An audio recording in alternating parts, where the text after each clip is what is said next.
Assalamualaikum warahmatullahi wabarakatuh. Balik lagi di channel Akbar CK. Gimana kabar kawan-kawan? Semoga kita semua selalu diberikan kesehatan dan rezeki melimpah oleh Yang Maha Kuasa. Di video kali ini kita akan menampilkan beberapa video. Di antaranya simpatisan Gibran geram dengan para jenderal-jenderal TNI Purnawirawan yang minta Wapres Gibran diganti.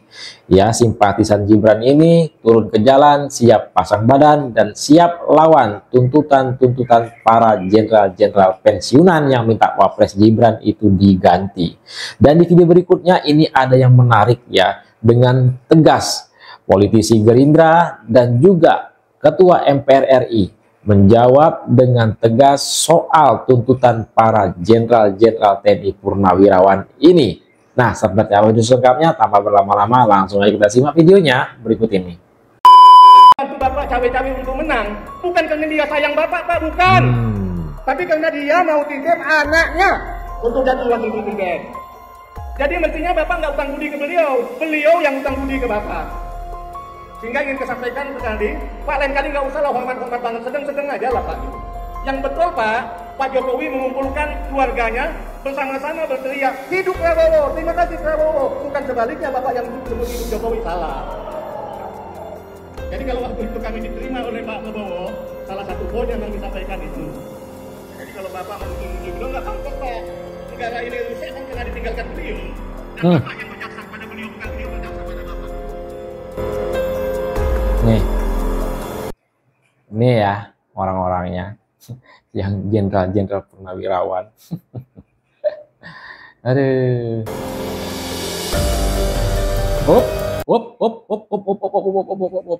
Ternyata ex-HTI Ahmad Kosinudin ya sedang berbincang dengan Pak Kumis, Jenderal Kumis ya. Oh alah, isinya HTI ternyata. Udah positif lah ini, barisan sakit hati ya, gerombolan wabah. Ahmad Kosinudin isinya. Oh ya, orangnya itu aja yang nggak suka dengan keluarga Pak Joko Widodo ya. Bukan masalah Gibran ini nggak bisa kerja ya. Isinya orang-orang sakit hati, apapun ceritanya yang dilakukan oleh keluarga Pak Jokowi, orang ini selalu keluar ya, selalu keluar berkoar-koar ya. Orang-orang sakit hati, sama seperti individu pertama tadi, siapa mantan menteri agama itu ya yang dipecat oleh Pak Jokowi. Nih.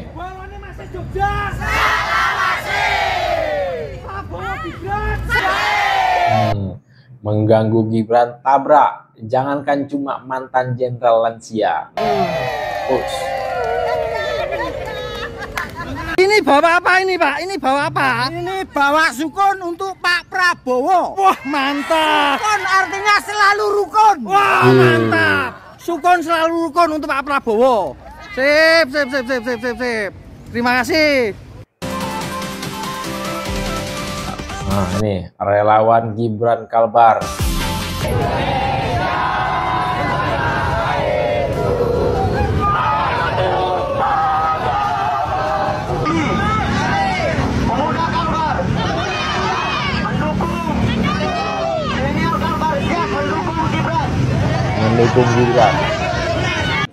Ketika pemilihan presiden, yang kita pilih adalah calon presiden dan calon wakil presiden.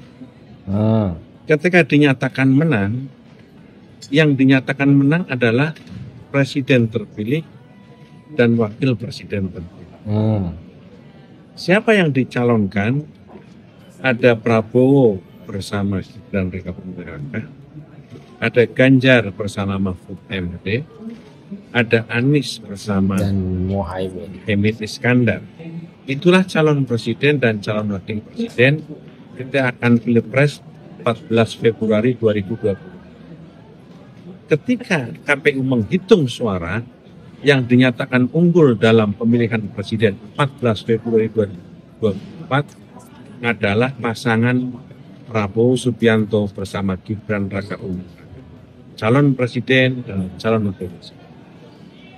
Digugat, dipersoalkan, diajukan gugatan itu ke Mahkamah Konstitusi, dan oleh Mahkamah Konstitusi kemenangannya dinyatakan tidak ada masalah dan sah.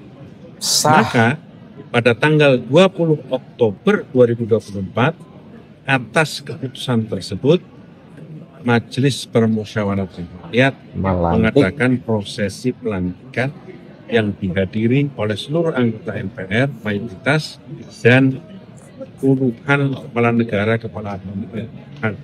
Itu adalah prosesi pelantikan presiden dan prosesi pelantikan wakil presiden hasil pemilihan umum presiden 14 Februari 2020. Jadi, Prabowo adalah presiden yang sah, Gibran adalah presiden yang sah.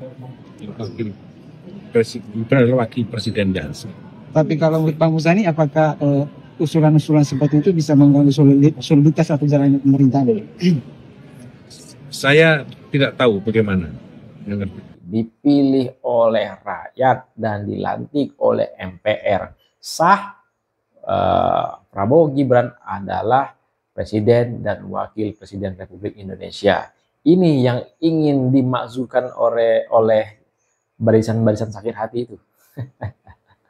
Mau bikin rakyat marah.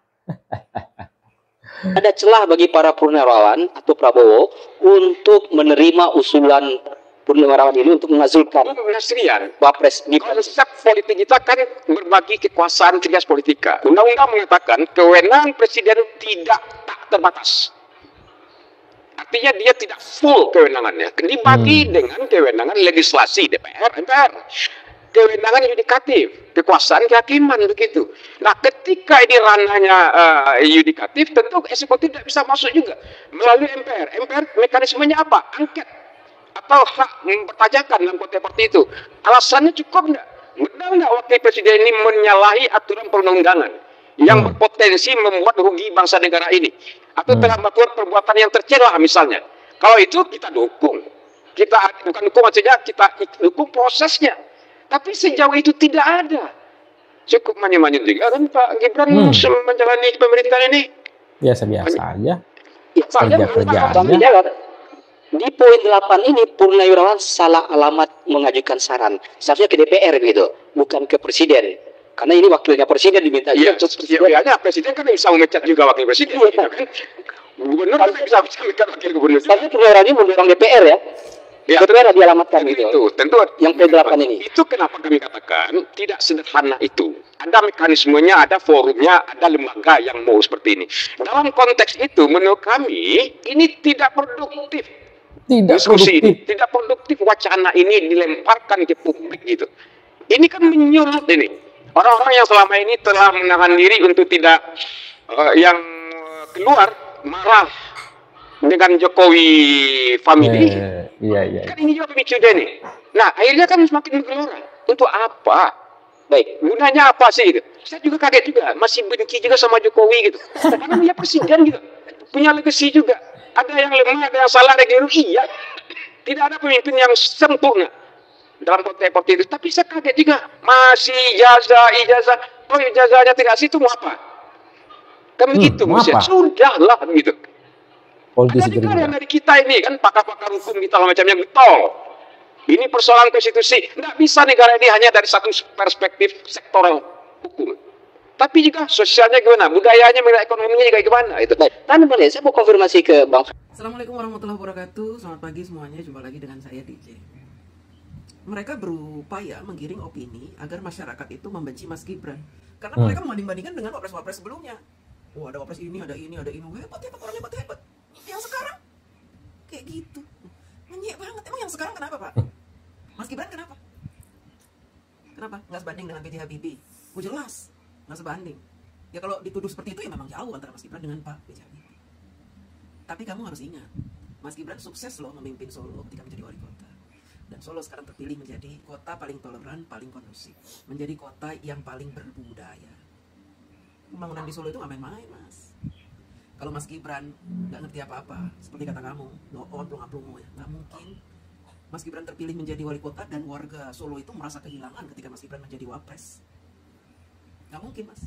Tolok ukurnya jangan kamu bandingkan orang per orang, tapi tolok ukurnya lihat dong pendapat rakyat yang dipimpinnya puas atau tidak, kepuasan masyarakat terhadap Mas Gibran tinggi atau tidak. Kalau kepuasannya terhadap Mas Gibran rendah, tentu Mas Gibran tidak terpilih menjadi wapres. Sekarang ini kita tidak memilih orang pintar, Pak. Orang pintar banyak, orang cerdas, banyak orang cerdas. Tapi orang yang bisa memimpin, dicintai oleh rakyat yang dipimpin, kemudian dia memberikan sesuatu yang membuat rakyat puas, itu bisa dihitung dengan cara ngaku orang-orang cerdas, orang-orang pintar, tapi membuli, mengenyek, menghina, tanpa memberikan data dan fakta. Kalian menghina orang padahal mata kalian merem. Kalian tidak mau melihat hasil kinerja Mas Gibran di Solo seperti apa. Mas Gibran menjadi wapres, kelihatan kerjanya. Kalau boleh saya membanding-bandingkan wapres-wapres lalu-lalu sejak zaman Bung Karno sampai zaman eranya Bapak Jokowi. Kalau boleh, waduh, nggak mau saya membanding-bandingkannya. Karena biar bagaimanapun para wapres-wapres itu patut kita hormati sebagai pemimpin negeri. Jangan kamu banding-bandingin. Kalau dibanding-bandingin saya juga bisa loh. Bisa saya. Saya tidak pernah melihat wapres-wapres kita itu kelihatan kerja. Iya, si Gibran kelihatan kerja karena dikamerain. Ini untuk membuktikan kepada rakyat yang memilih Mas Gibran bahwa Mas Gibran itu terpilih dan dia mau bekerja, mau bercapek-capekan. Gak cuma duduk doang, gak jelas kerjaannya apa. Atau selesai masa jabatannya dan kita nggak tahu dapat pensiun. Seperti wapres-wapres yang lalu-lalu, hasil karyanya apa? Sudah membuat apa buat negeri ini? Rakyat ngelihat dia kerja nggak? Ujuk-ujuk sudah selesai, ujuk-ujuk jadi wapres, ujuk-ujuk kelar. Tahu-tahu dia menikmati pensiunan sebagai wapres sampai aki-aki, dijamin oleh negara, mendapat pengawalan, tapi nggak jelas kerjanya apa. Ketika Mas Gibran datang ke Sukabumi, nengokin orang yang sedang terkena musibah, dijadiin bahan buli-bulian sama kalian. Ada ibu-ibu tuh nggak mau, aneh-aneh kalian itu. Wapres yang kerja kalian hina. Kemudian dibanding-bandingin dengan wapres-wapres sebelumnya. Wapres-wapres sebelumnya saya juga nggak ngelihat mereka kerjanya apa. Kalian bangga-banggain Megawati ketika jadi wapres Gus Dur. Megawati ketika jadi wapres Gus Dur mengkudeta Gus Dur. Gus Dur dikudeta, akhirnya dia naik jadi presiden. Kamu yang membanding-bandingkan Mas Gibran sudah buat apa untuk bangsa ini? Kamu punya prestasi apa? Bisa menjelek-jelekan Mas Gibran itu? Kamu lebih hebat dari Mas Gibran. Gak ada seujung kukunya kamu itu, ya. Nah, itu dia video kita kali ini, luar biasa ya. Sebelum saya akhiri, jangan lupa komen, berikan komentar Anda di kolom komentar, dan jangan lupa like dan subscribe channel ini agar tidak ketinggalan dan informasi dari channel ini. Saya bercakap, assalamualaikum warahmatullahi wabarakatuh, salam sehat selalu, bye bye.